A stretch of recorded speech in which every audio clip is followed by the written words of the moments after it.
Hello again, Teacher John here. Our sound next week is the long I sound. Remember, long vowels say their name. So the long I makes I. Now today we're going to look at the pattern IGH that makes the I sound. Are you ready? So what's this word? High. Good job. This one? Nigh. Sigh.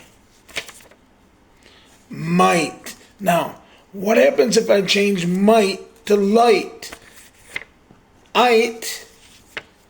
And what's now the new initial sound or first sound is O. Ow. Excellent. Now, if I change the initial sound again from light, O, to tight, what changes? We get a T. Excellent. Now, tight.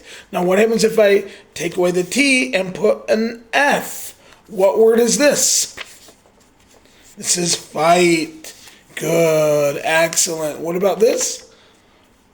Bright. Flight.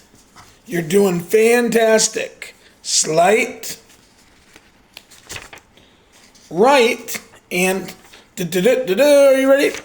Plight. Fantastic job. Remember, IGH makes the long I sound. Have a wonderful, fantastic, amazing day. See you again soon.